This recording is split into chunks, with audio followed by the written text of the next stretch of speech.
আমি বিনিকে বিয়ে করতে চাই। বেনির সঙ্গে তোমার বিয়ে হোক, এটা বোধহয় ভগবান চান না। তুমি বিনিকে ভুলে যাও। দাদা, যার জন্য সবকিছু ছেড়ে আমি চলে এসেছি তাকে আমি ভুলবো কি করে? আর ভুলতেও চাই না। আপনি আর আপত্তি করবেন না দাদা? না, দাদা আপত্তি না করলেও আমি আপত্তি করব অবিনাশ। তুমি কি বলছো? আমার জন্য তোমার নিজের বাড়ি, এমনকি নিজের বাবাকেও ছেড়ে চলে এসছো কেন অবিনাশ? তোমার কাছে সবকিছু পেয়েছি বলেই আজ আমি সবকিছু ছেড়ে আসতে পেরেছি। বিশ্বাস করো, এর জন্য আমি কোনোদিন কোনো অনুতাপ করব না। কিন্তু আমি নিজেকে কখনো ক্ষমা করতে পারবো না। সব সময় মনে হবে তোমার সম্পত্তি থেকে আমি তোমায় বঞ্চিত করেছি, তোমার বাবার কাছ থেকে আমি তোমায় কেড়ে এনেছি। অবিনাশ, তোমার কাছে আমি হয়তো স্ত্রীর অধিকার পাবো, কিন্তু তোমার বাবার কাছে বউয়ের স্নেহ তো পাবো না, ওর প্রতি আমার কর্তব্য তো করতে পারবো না। তুমি আমায় ভুলে যাও অবিনাশ। মিনি, এই কথা তুমি বলতে পারলে? যে বিশ্বাস নিয়ে বাড়ি ছেড়ে এসেছি সে বিশ্বাস হচ্ছে তুমি। আজ আমি কোনো শর্ততে সেই বিশ্বাস ভেঙে দিতে পারি না।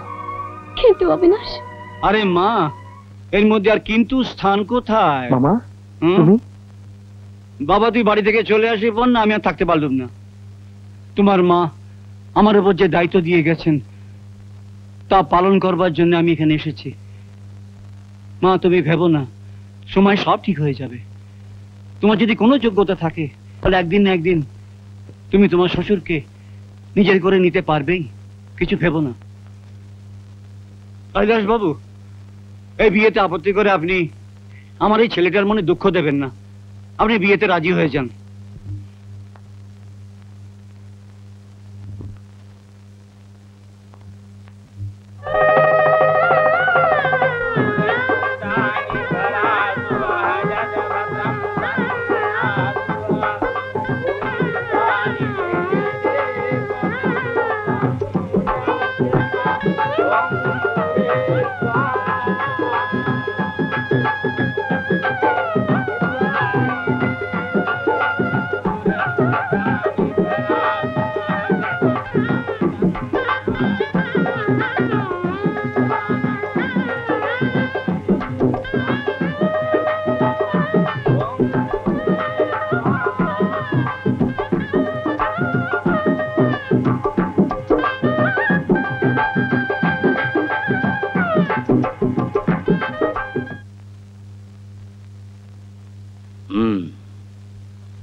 আমি বলছি তুমি এতটা স্ট্রেন নিও না, কিন্তু তুমি তোমার ফ্যাক্টরি আর ফাইল নিয়ে এত ব্যস্ত থাকো, এই জন্যই তোমার প্রেশার বাড়ছে। ফ্যাক্টরি ফাইলের জন্য আমার প্রেশার বাড়েনি ডাক্তার, প্রেশার বেড়েছে অবিনাশের জন্য। দেখো দেবেন্দ্র, বাপ হয়ে তুমি ছেলের মনের কথা কোনোদিন বুঝতে চাওনি, বরং তোমার সব ইচ্ছে তার মাথার উপর চাপিয়ে দিয়েছো। ছেড়ে দাও, যা হবার তা হয়ে গেছে। এখন ওসব কথা ভুলে ছেলে বউকে বাড়ি নিয়ে এসো। কি বললে? ওদের বাড়ি নিয়ে আসবো? যার জন্য আমার ছেলে আমাকে যা তা করে অপমান করেছে সেই মেয়ে বাড়িতে বউ হয়ে আসবে? আমার ছেলেকে যদি চিরদিনের মতো হারাতে হয় তাতেও আমার দুঃখ নেই, কিন্তু সেই মেয়েকে আমি কোনোদিন ক্ষমা করব না।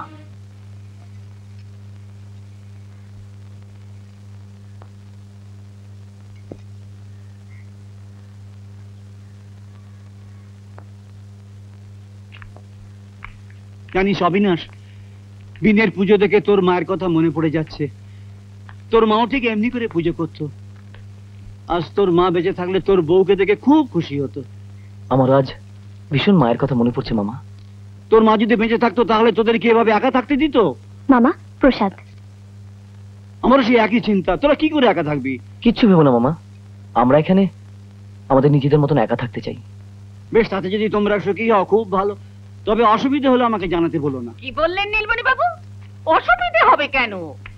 ওরা আমার বাড়িটা ভাড়া নিয়েছে বলে কি ভাড়াটে হয়েই থাকবে? বুঝলেন নীলমণি বাবু, আসার দিন থেকে ওরা আমার ছেলে, ছেলের বউ হয়ে গেছে। ওদের সব দায়িত্ব এখন আমার। আপনাকে অশেষ ধন্যবাদ, আপনি আমার দুশ্চিন্তা দূর করলেন। আসলে ব্যাপার কি জানেন, এই অচেনা জায়গায় ওদের ফেলে যেতে মনটা চাইছিল না। আচ্ছা, এবার তাহলে চলি। আপনি কিন্তু ওদের একটু দেখবেন। হ্যাঁ কি আশ্চর্য, আমার ছেলের বউকে আমি দেখবো না? চলি, আসি বাবা, চলি মা। বৌমা, সব দেখে টেকে তো দিলুম, তারপর আমি পাশেই রয়েছি, ডাকলেই হাজির হয়ে যাব, এই কথাটা বলতেই এসেছিল। এখন আমার অনেক কাজ, আমি এখন যাই। আমি একা মানুষ, কোন দিকে যে সামলাই। মাসিমা খুব ভালো মানুষ না?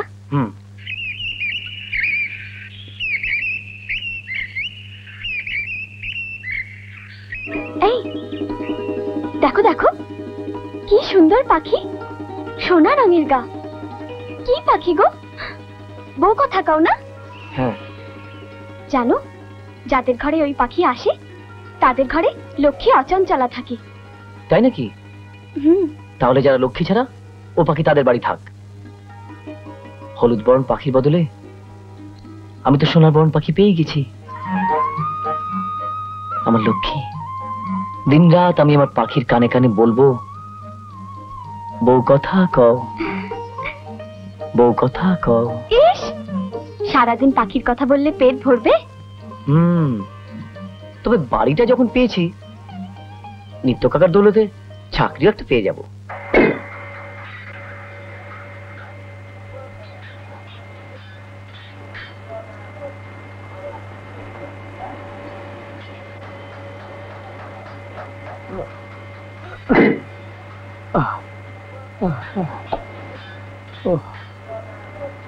দূর কুচুবড়া, কি ব্যাপার, পাচ্ছ না? না, কোনোদিন করিনি তো। অভ্যেস নেই তো, করতে করতে গা সওয়া হয়ে যাবে। নিত্য কাকা, আপনার জন্য কাজটা পেলাম, আপনাকে কি বলে যে ধন্যবাদ দেবো। দূর কুচুবড়া, আমি চাকরি দেবার কে? কাজটা খালি ছিল, তুমি পেয়ে গেলে। তবে হ্যাঁ, ভেবেছিলাম হতভাগা কার্তিকটাকে কাজে ঢুকিয়ে দেবো। কার্তিক? আমার ছেলে। হ্যাঁ, ওর দ্বারা কোনো কাজকর্ম হবে না, দিন রাত্রি ছুটি দেবে। যা কুচুবড়া, ছুটি হয়ে গেল। যাও, তুমি যাও, তুমি যাও। চলুন একসাথে যাই। পাগল, যাবার উপায় আছে? কে কোথায় ওভার টাইম করলো সবটুকু হিসেব করে তারপর আমার ছুটি, বুঝলে? যাও, তুমি যাও। নতুন বিয়ে করেছো, বৌমা তো অপেক্ষা করছে। যাও যাও যাও যাও যাও।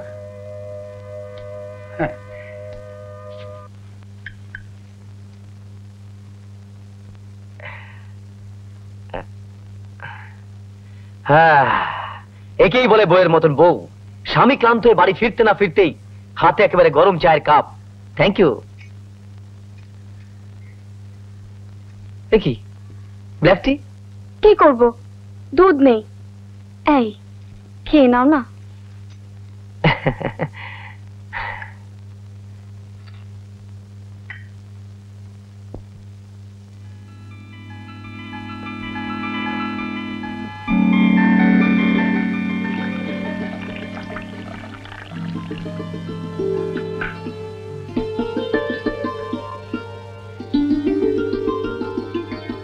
আচ্ছা বাবা, তুমি কেন ব্ল্যাক টি খাও?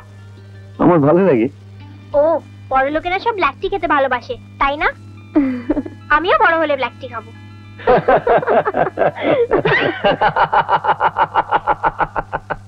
কি হলো, এত হাসছো কেন?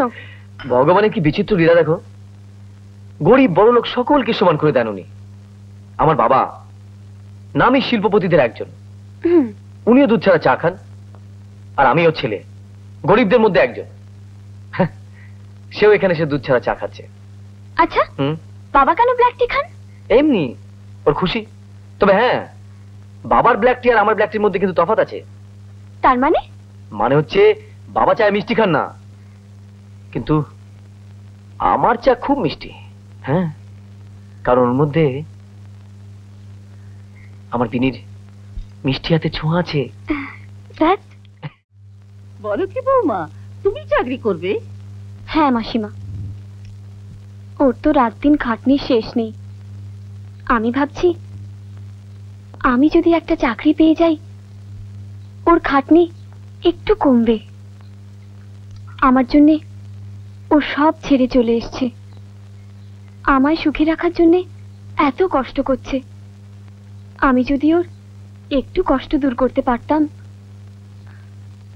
তাছাড়া ও কাজে বেরিয়ে যাবার পর আমার বড্ড একা লাগে। বলো না মাসিমা, আমার কি একটা চাকরি হবে? অবিনাশ আপত্তি করবে না? চাকরি ঠিক হলে আমি ওকে ঠিক মানিয়ে নেব। ঠিক আছে, যখন বলছো তখন দেখি। এখানে একটা বড় নার্সিং হোম আছে, ওখানকার বড় ডাক্তারের সঙ্গে আমার আলাপ আছে। ওকে বলে দেখি ওর নার্সিং হোমে তোমার যদি কোনো কাজ হয়।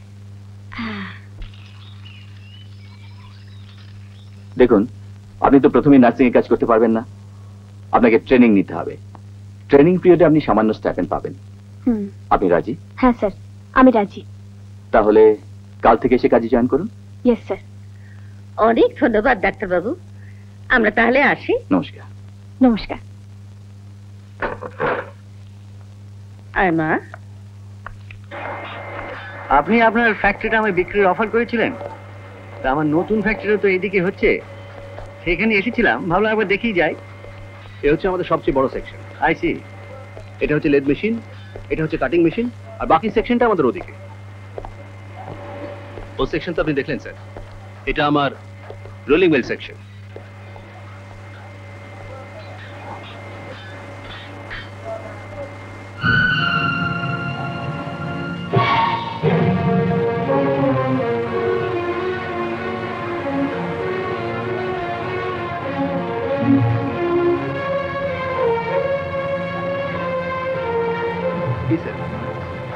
কেমন লাগলো?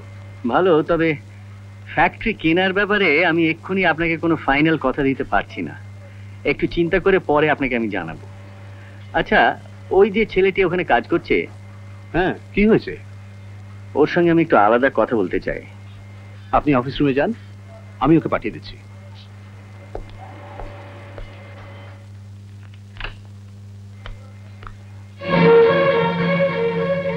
তুমি আমাকে দেখে খুব আশ্চর্য হচ্ছিস না? এই ফ্যাক্টরিটা কিনতে এসেছিলাম, কিন্তু এখানে এসে দেবেন্দ্র দাসের ছেলে একটা সাধারণ কুলির কাজ করছে দেখে আমিও কম আশ্চর্য হইনি। তোমার আশ্চর্য হওয়ার কোনো কারণ নেই বাবা, কারণ দেবেন্দ্র দাসের ছেলে কুলির কাজ করছে না, করছে অবিনাশ দাস। আর অবিনাশ দাসের সঙ্গে দেবেন্দ্র দাসের কোনো সম্পর্ক নেই। সম্পর্ক নেই বলি তো তুই আজ কুলির কাজ করছিস। একদিন এয়ার কন্ডিশন রুমে বসে যে হাতে তোর লক্ষ লক্ষ টাকা চেক সাইন করার কথা, প্লাস ফাইন্যান্সের সামনে জ্বলতে জ্বলতে আজ তুই সেই হাতে লোহা পেটেছিস। তোমার আদেশ মেনে নিলে হয়তো এয়ার কন্ডিশন রুমের মধ্যে বসে আমি লক্ষ লক্ষ টাকা চেক সাইন করতাম, কিন্তু সারা জীবন এই কারখানা ব্লাস্ট ফার্নেসের মতন চলতে থাকতাম। আজ তোমার আদেশ মেনে নিনি বলে আমি জীবনে শান্তি ফিরে পেয়েছি স্নেহ, মমতার ভালোবাসা। স্নেহ, মমতা, ভালোবাসা? সেই ভিখিরি মেয়েটা তোকে এত স্নেহ, মমতা, ভালোবাসা দিয়েছে যে তুই দেবেন্দ্র দাসের ছেলে হয়ে ওই মেয়ের জন্য ছোট কাজ করছিস। চল বাড়ি ফিরে চল। বাড়ি? আমার কোনো বাড়ি নেই বাবা। যে বাড়িতে আমার স্ত্রীর কোনো সম্মান নেই, অধিকার নেই, সেটা আমার জন্য বাড়ি নয়। যার জন্য নিজের অধিকার তুই হারিয়েছিস, তার অধিকারের জন্য তোর এত আগ্রহ। কিন্তু মনে রাখিস, একটা রাস্তার মেয়েকে বউ বলে আমি গ্রহণ করতে পারবো না। বরং তাকে ছেড়ে দিয়ে চলে আয়, টাকা, স্ট্যাটাস, প্রতিপত্তি সব তুই পাবি। আমার স্ত্রীর বদলে তোমার টাকা, প্রতিপত্তি, স্ট্যাটাস আমি চাই না বাবা। তুমি বলো না, তোমার টাকা, প্রতিপত্তি, স্ট্যাটাস তোমায় কি দিয়েছে? বরং তোমার স্ত্রীকে তোমার কাছ থেকে কেড়ে নিয়েছে, তোমার একমাত্র ছেলেকে আলাদা করে দিয়েছে। আজ এত বড় বাড়িতে সকলের থেকে আলাদা হয়ে তুমি একা একা বাস করছো। তুমি যে একা হয়ে গেছো বাবা। আজ তোমার উত্তরাধিকারী হবার লোভে আমি এত কিছু হারাতে চাই না। আমায় তুমি ক্ষমা করো।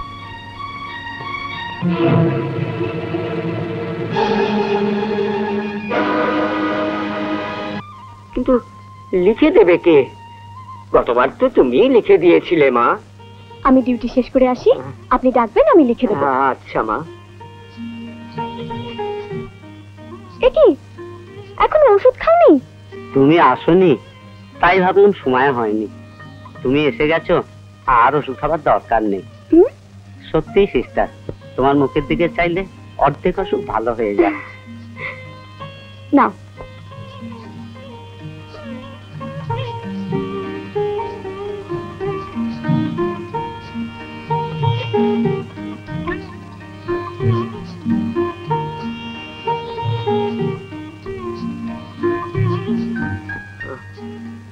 বুঝলে ভাই, গত জন্মে এই বন্দনা সিস্টার সত্যি ফ্লোরেন্স নাইটিঙ্গেল ছিলেন। কাজ যদি তাড়াতাড়ি শেষ করতে না পারেন তবে লোক বাড়ি নিচ্ছেন না কেন? হোয়াটসঅ্যাপের কাজ শেষ হলো? না স্যার। আর ফাউন্ডেশন ব্লকের কি অবস্থা? শেষ হয়নি স্যার। আর এটা স্যার মানে এইভাবে কাজ করলে ফ্যাক্টরির কাজ শেষ করতে কত বছর লাগবে? হয়ে যাবে স্যার, আর 2 মাস সময় দিন স্যার, সব ঠিক হয়ে যাবে। মেশিন সবের কাজ শেষ হয়ে গেছে? না স্যার, খালি ছাদটা বাকি আছে। তাড়াতাড়ি শেষ করুন, আমাকে মেশিন আনতে জাপান যেতে হবে। চলো গিয়ে দেখি কাজ কতটা এগোলো।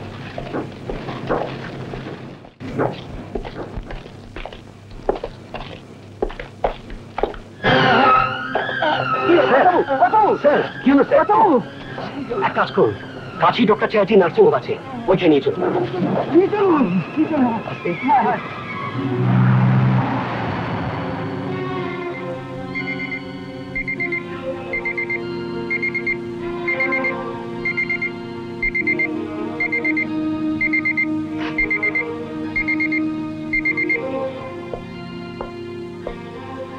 কি হয়েছে ডাক্তার বাবু? Heart attack. Heart attack? অবশ্য ভয়ের কিছু নেই, তবে একটু সাবধানে থাকতে হবে। অন্তত 15-20 দিন বেড রেস্ট দরকার। আচ্ছা নীলমণি বাবু, আমি তাহলে আসি। ডক্টর ঘোষকে দেবেন্দ্রবাবুর খবরটা জানিয়ে দিই। হ্যাঁ, উনি তো আমাদের বাড়ির ডাক্তার, ওকে তো খবরটা জানানো দরকার। তুমি যাও, আমি কর্তার কাছে আছি।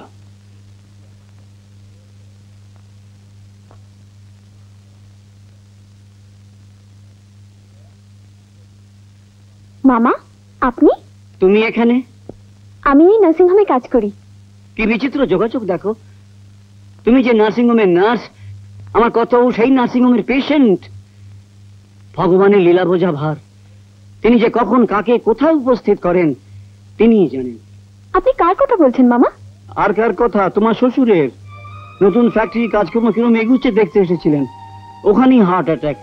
এই নার্সিং হোমেই নিয়ে এলাম। উনি কত নম্বর কেবিনে আছেন? 10 নম্বর কেবিনে আছেন।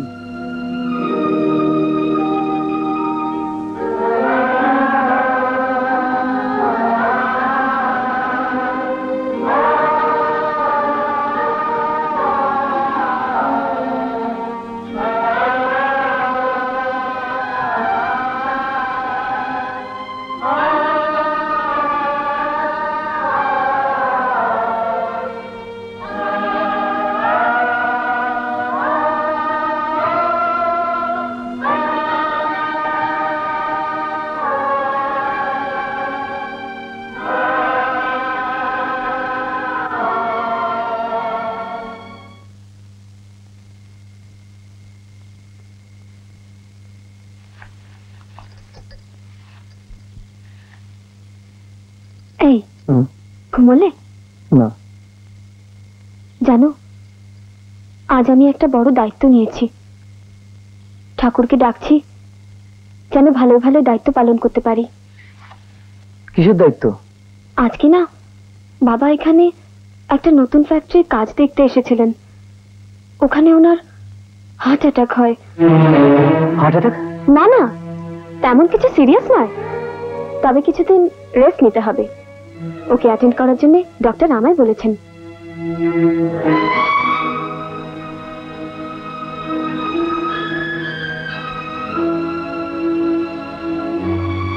কি ভাবছো? না, কিছু না।